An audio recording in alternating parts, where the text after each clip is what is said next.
Hello, little children. You are so lucky to have a teacher that cares about you so much that she's forcing you to listen to lectures instead of just having study halls so that you can maintain your education. Wow, Anyway, Unit 4 is socialization, and we're talking about two different chapters, socialization and social interaction. As long as you're paying attention to the notes, you're not going to have a ton of reading. There's going to be a short amount of reading that's due on Monday, and I will post that tomorrow along with this. So here we go.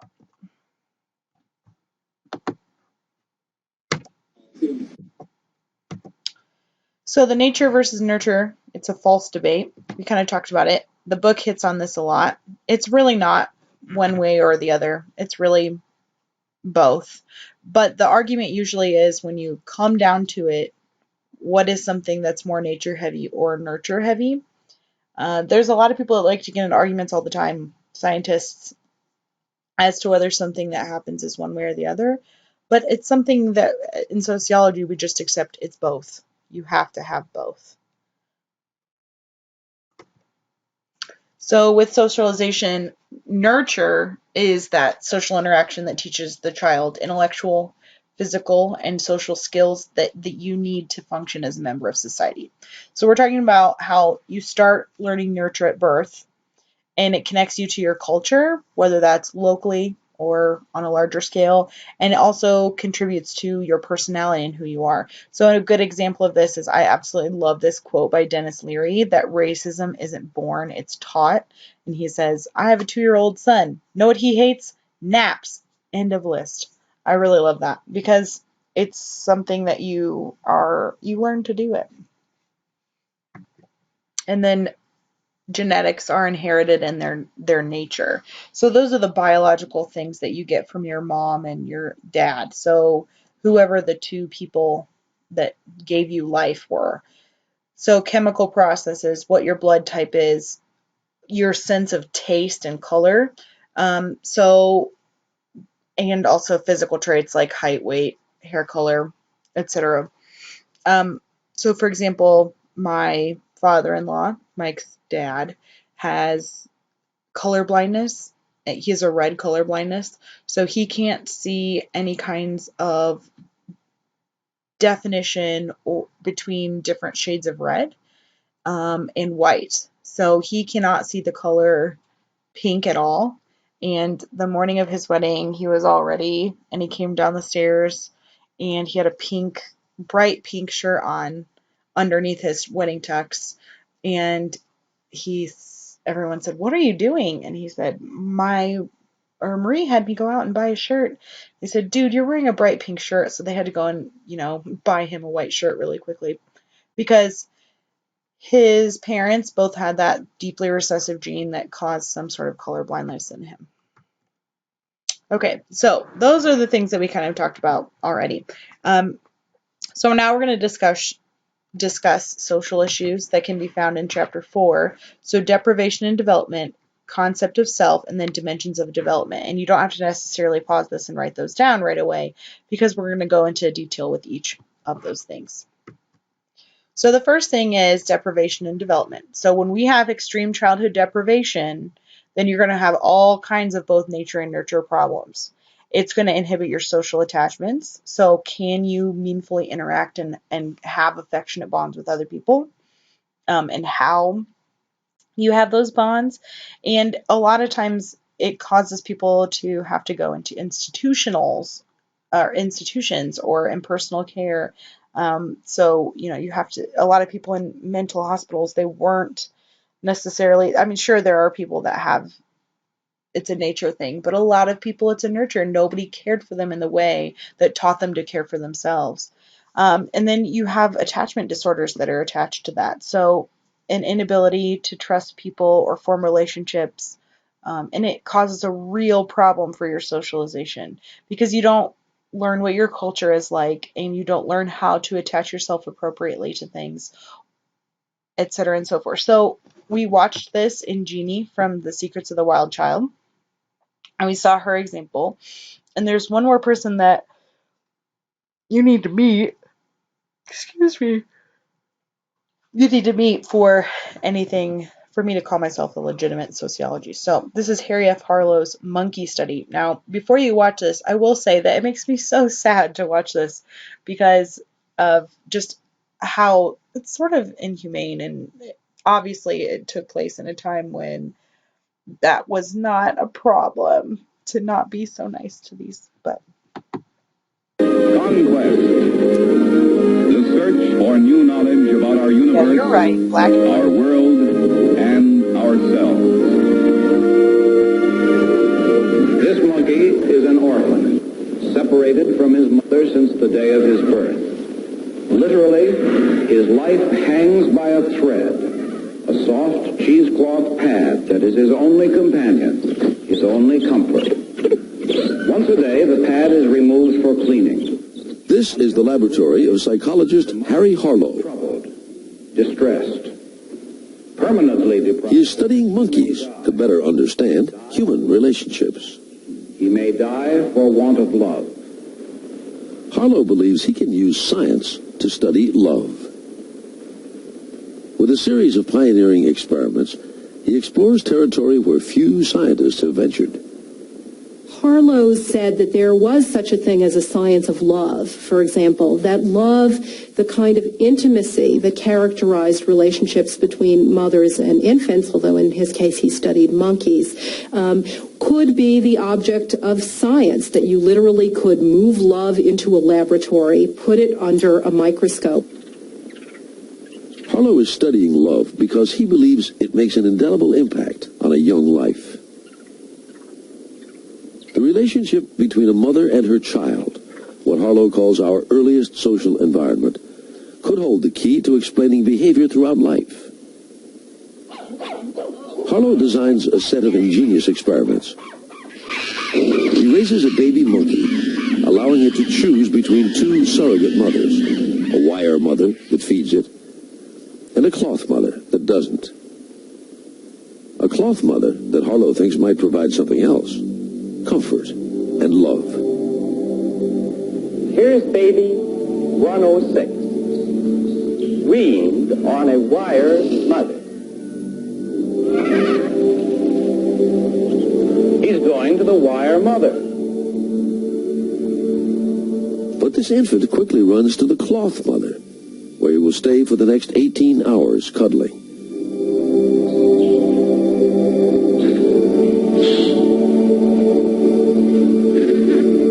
In Harlow's mind, choosing nurturing over sustenance. In another experiment, Harlow creates a fearful situation. Whom does the infant turn to now? Let's find out what his reactions to his mother are when we frighten him. He's scared, all right. And he does what any child will do in a similar situation. He was running to his mother, to touch her, to drive away his fear.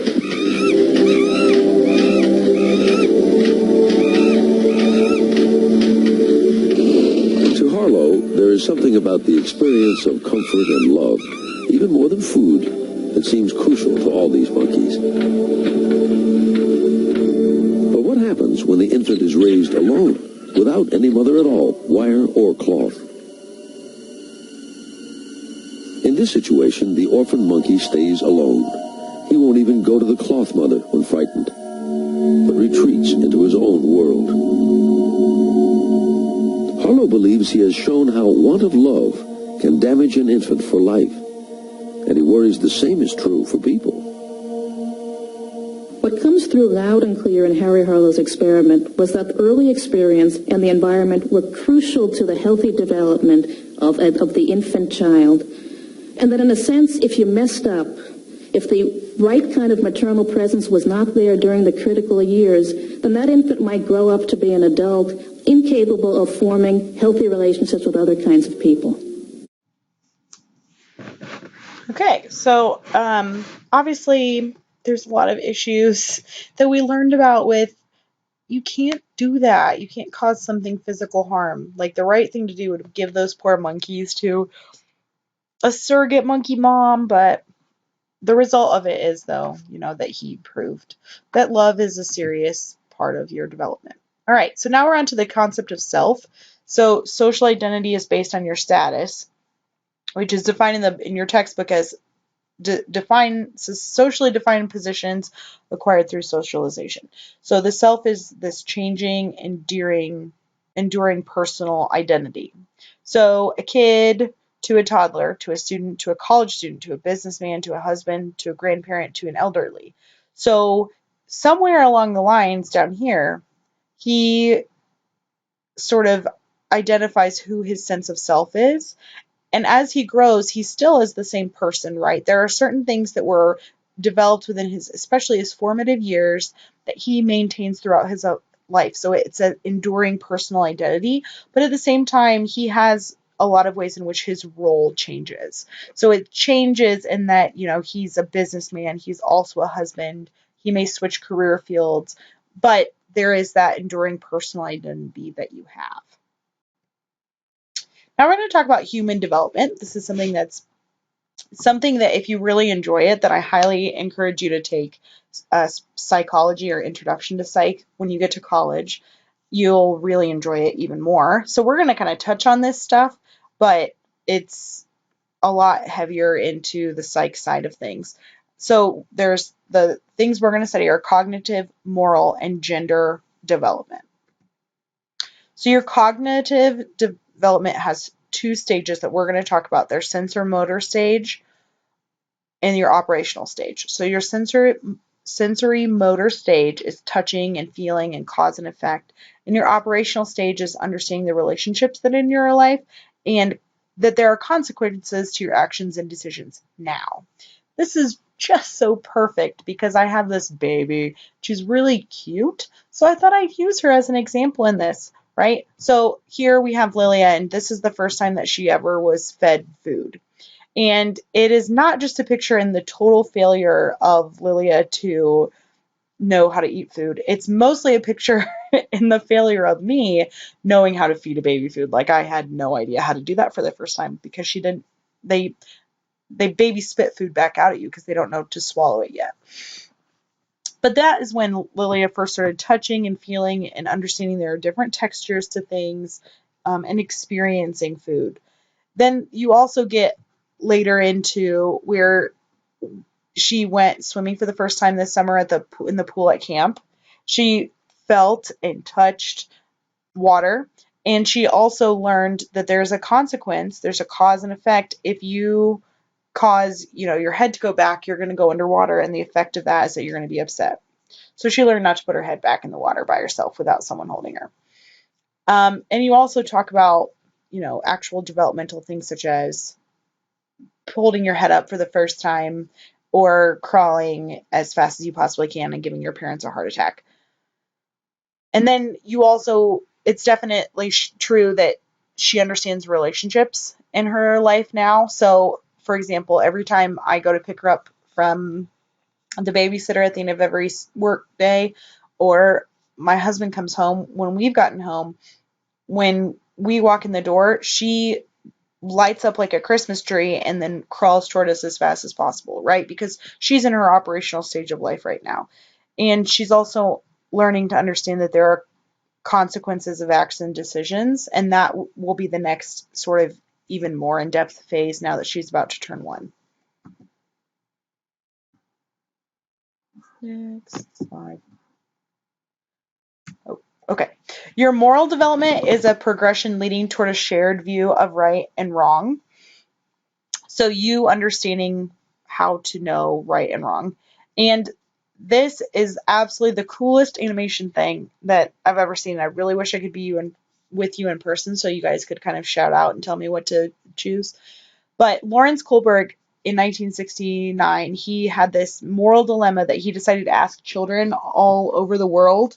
And he asked them he purposely did it so he was going to different societies. So he went to Turkey, to Mexico, to China, and to the United States. And then he gave them this dilemma. And then he said, okay, I want you to solve it. And he didn't care so much about what their answer was as their reasoning behind their judgment than the answer itself. So what we're going to do is we're going to go ahead and watch this. Heinz's dilemma. Heinz's wife is dying because of a special kind of cancer. There's only one drug that the doctors think might save her. It is a new formula which a pharmaceutical company in the same town has recently discovered. The drug is very expensive to produce, but the company is charging 10 times the production cost.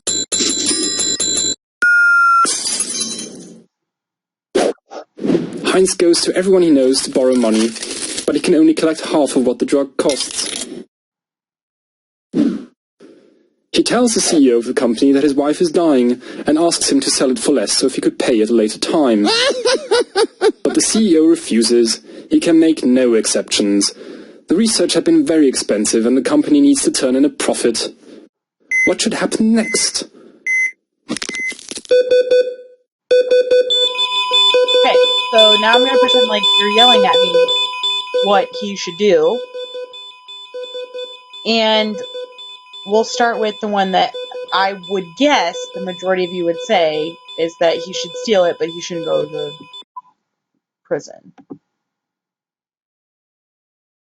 No, go back. Sorry.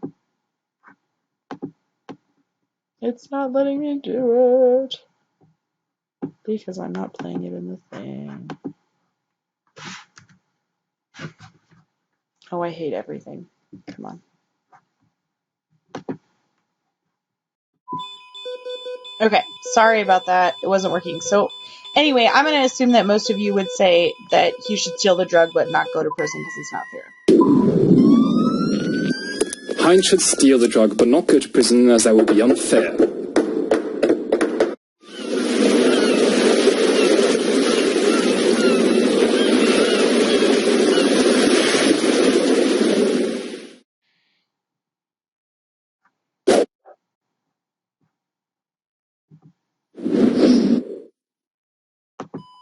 So, or you can go back and choose another one. So he shouldn't steal the drugs because that's breaking the law.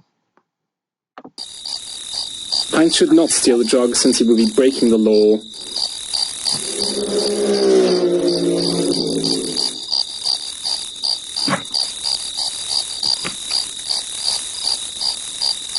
So you're pre-conventional. Your moral development.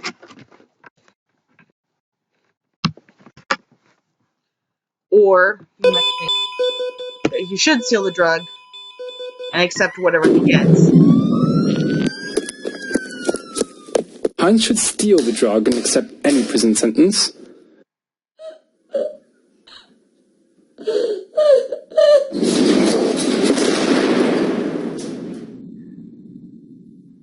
Right, and then you're in the conventional mode of development.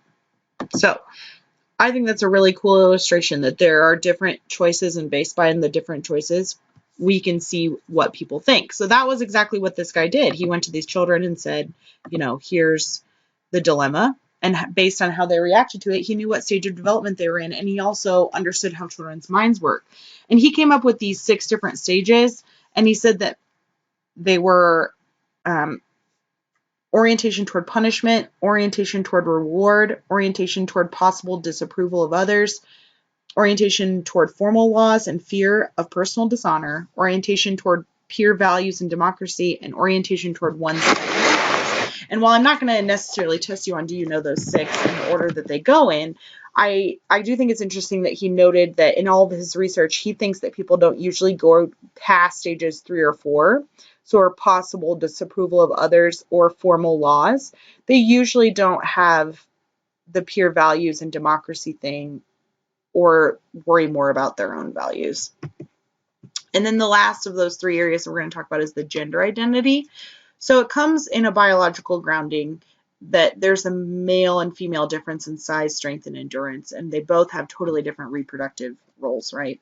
And we also have a cultural definition of it, so the gender stratification and social performance roles. I really love this picture at the bottom because I think it does a really good job of talking about those stereotypes that we kind of discussed in class with that lab, where these are the things that are acceptable in both genders.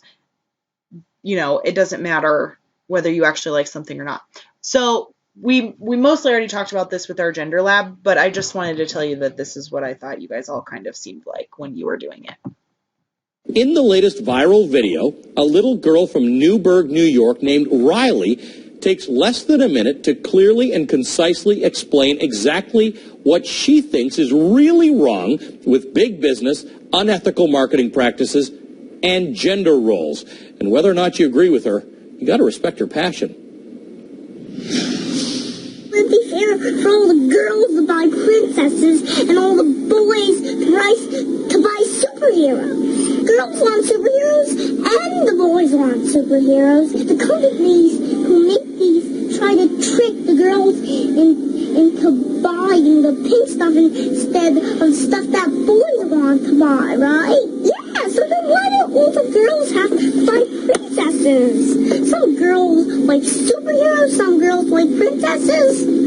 Some boy like superheroes, some boy like princesses. Absolutely. So then why does all the girls have to buy pink stuff and all the boys have to buy different color stuff?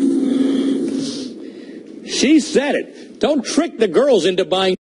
There you go. That's exactly what you guys all seemed like. Mrs. Lang, do not put me in that corner. All right, so now we're going to get into the theories of development. We're going to talk about some people that we kind of mentioned earlier in this semester when we studied our first unit and talked about famous sociologists, but we're going to go into detail about how those people talked about development. So Charles Horton Cooley, he's someone we actually didn't really talk about, but he's really, really important for you to know about in a Soc 101 class. So the looking glass self, all right, where we're talking about this 3-stage process through which each of us develops a sense of self. So when we think about the looking glass self, we're asking ourselves, how do our actions appear to others? How do other people judge these actions? And we make some sort of self-judgment based on those presumed judgments of others, right? So in this picture, I think it does a really good job of showing that you worry about how your actions appear to other people, and then how are those other people judging you? And then because of that perception, then we, judge ourselves. It's something that is really important, I think, in the developmental years. If something happens to you that's major, sometimes this kind of gets really damaged, and you struggle with your self-image more than others do, and sometimes you just inherently struggle more than others do. But his whole point was that the self is a social product. It's a product of your interaction with other people. So you don't necessarily become yourself and this is myself and who I believe I am. You're actually a mirror to other people that are around you. And based on their perceptions of things, you then react on it and react to those things. Then we have George Herbert Mead, and we talked to him, and he was that philosopher, social psychologist at the University of Chicago. And his work really led us to the development of the school of thought called symbolic interactionism that we talked about in the first unit. And he was a student of Cooley, who was that first person that we just talked to about the looking glass self. But he really took it a step further, and he traced the beginning of a person's awareness of the self to the relationships between the caregiver and then their child. And according to the Mead, the self becomes the sum of the total of our beliefs and feelings about ourselves. So we have two different parts. You have your I, and then you have your me. And the I is that portion of yourself that's free and super active and spontaneous. And your book defines it as, the portion of the self that wants to have those things. And then your me is made up of things that you learn through socialization. So from your family, from your peers, from your school, and all the different arenas that you're involved in. And he used that term significant other, and it's really, really important. And it talks about whoever the most important person or people are in your development, they are going to help you with your I and me, your socialization, okay, especially with your me. So, for example, your teachers and what they think of you, and I don't know why my picture went up there, but what your teachers and their perception of you, people that are really influential on us, right? If you find out if you found out that Mr. Jones was disappointed in you, that's going to change your conduct moving forward, right? Or your parents for the first 10 years of your life, that is the most influential person, right?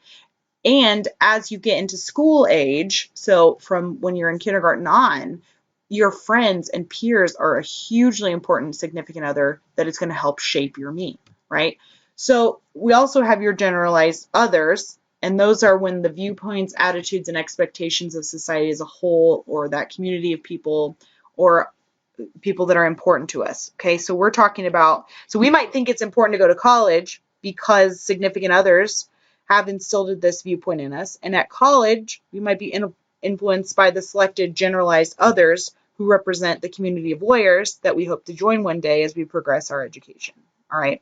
And then he also goes into, talking about the different self-development with 3 stages. The first being preparatory, and then where you're talking about the child imitating things, and then the play stage where the child learns the language, and then the game stage where they learn, there's rules that show us how to properly take part. Then we're going to talk about Sigmund Freud here, who he talked about the id, the superego, and the ego. And I'm sure that you've heard these referenced somewhere before, but they're really important because they help us in the study of human behavior, okay? And he was interested, the whole thing started because he really wanted to know mental illness and what is causing, mental illness. And so he got into this creation of this belief based on studying people.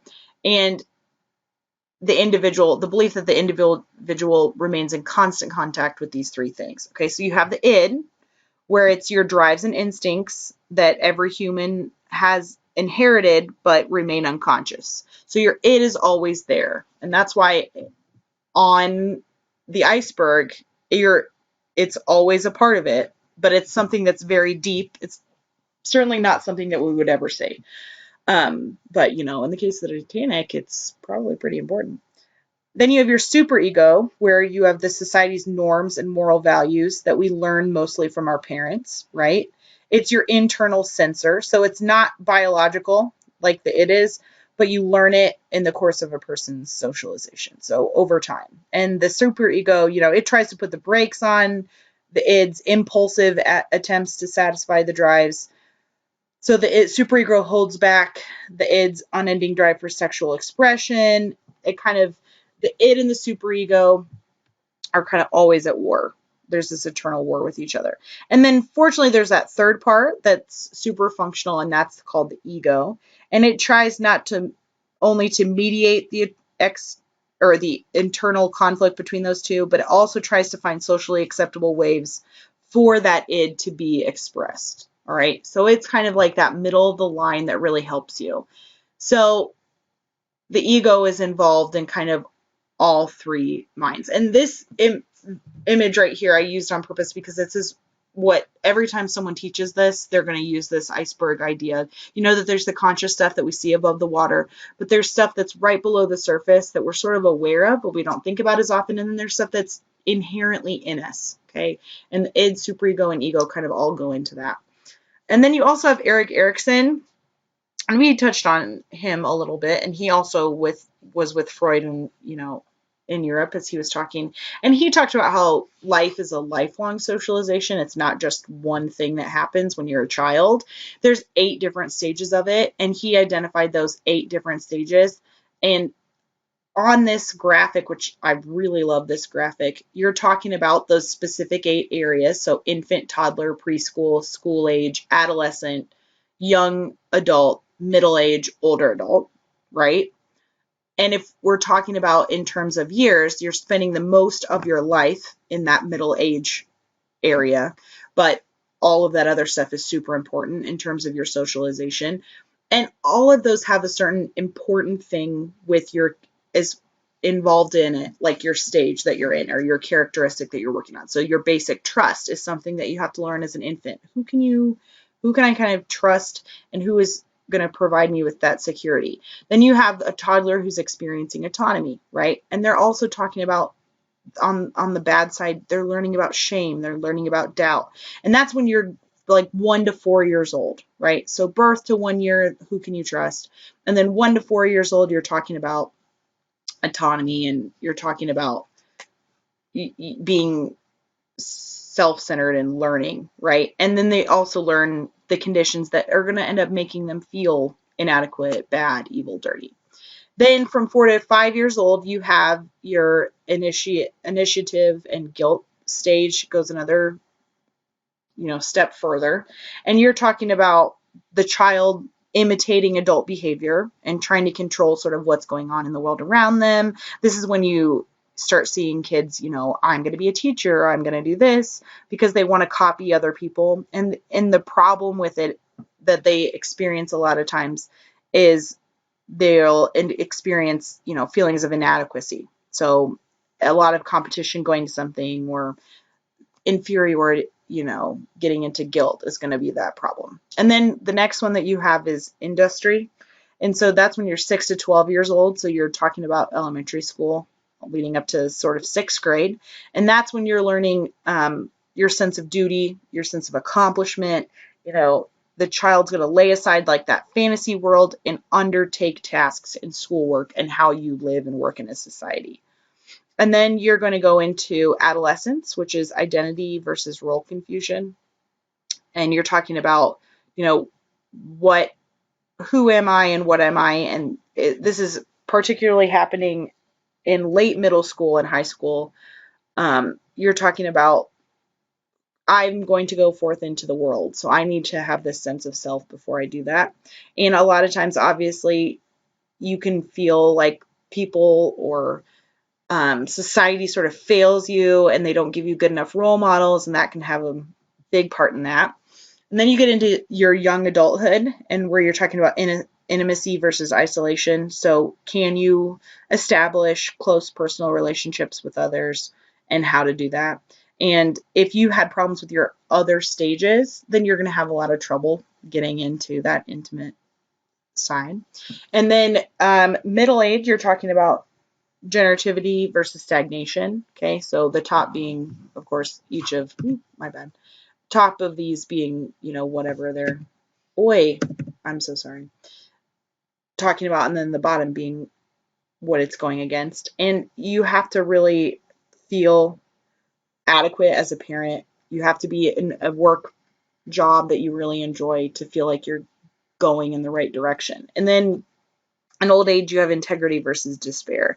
So that's that ego, integrity, acceptance of the life that you've lived, and you can really go through some bad things if you feel like you're not respected as a senior member of society, or that you don't really fit in with the world around you anymore.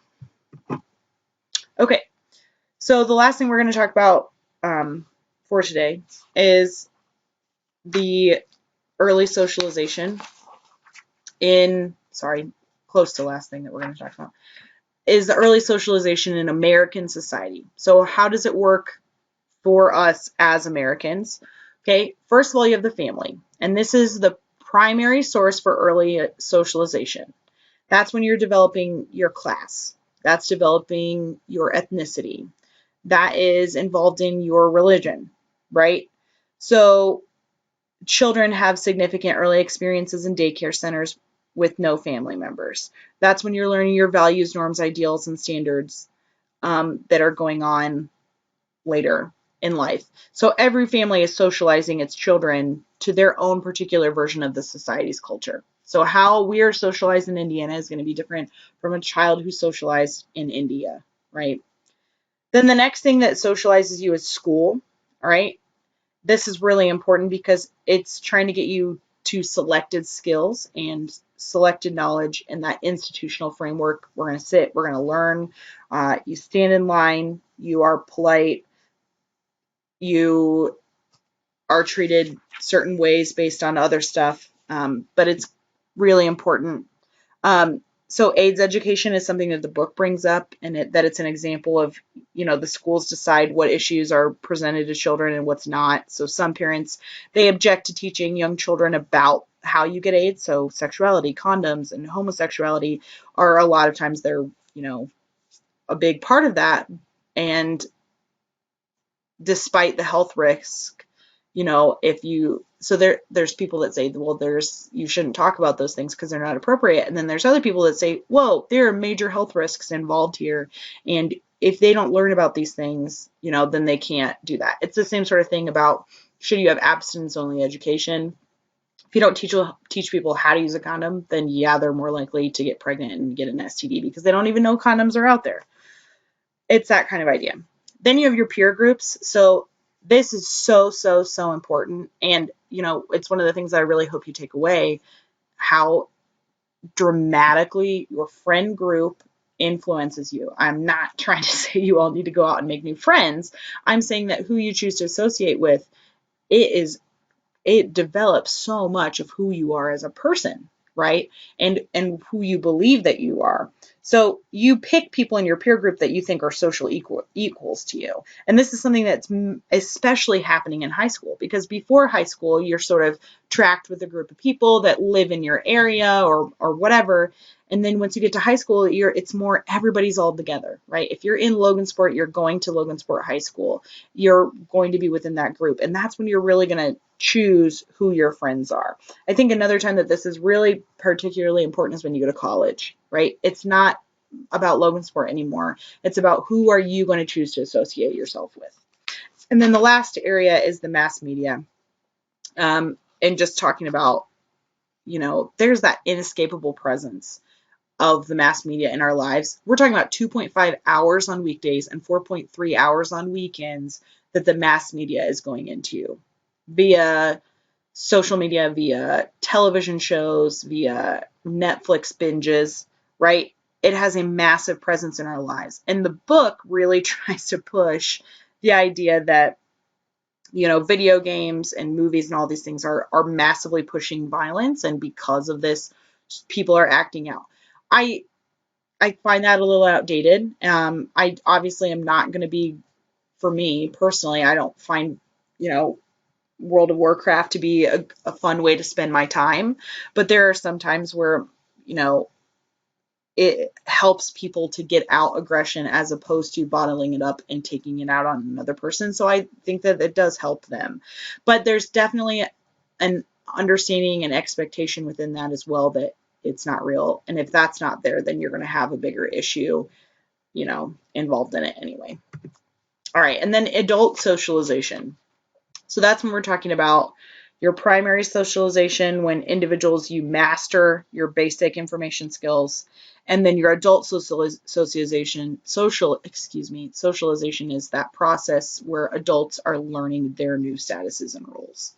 Okay, so there's a greater awareness of what socialization has impacted you. So those things that we were just talking about, your family, your school, your peer group, the mass media, you have that understanding of how those things played into you. And you have control more over those processes because, you're out on your own. You get to choose who your partner is as far as marriage in America, what the responsibility is going to be getting involved in a marriage, parenthood and being in charge of another life, career development, and your vocation identity. I'm a teacher, so that's part of who I am, and that's a huge part of it, but I chose to become a teacher. And then sort of aging in society. So there's a lot of potential, however, in adult socialization for resocialization, where you're talking about, exposure to ideas or values that conflict with something that you learned in childhood, where you decide that you are going to resocialize yourself. And Irving Goffman in 1971, he discussed the major resocialization that happens when you go to like an institution.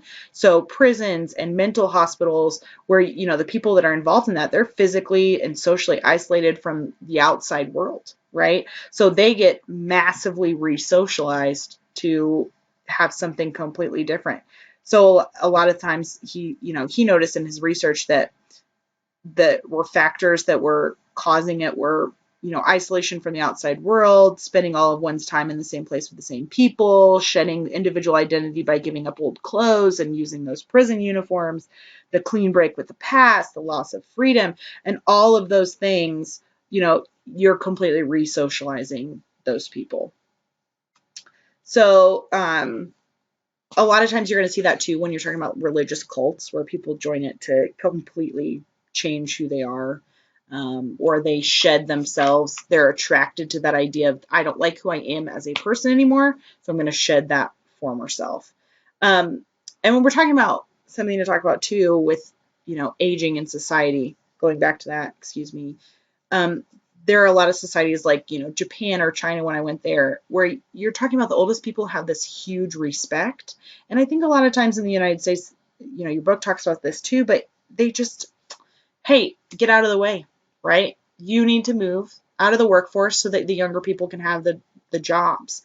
And that's, and then we get mad at them when they claim their Social Security benefits, or that we do those things and then we legislate against them and all of these things. So a lot of times because of that, these people are forced to do this adult socialization because, they're up against a wall in some ways. So that's going to go ahead and conclude what we're doing today. As far as this lecture, hopefully you fit it into a whole class. If not, you can finish up tomorrow, and then we'll talk about chapter 5 tomorrow in class. Okay, bye.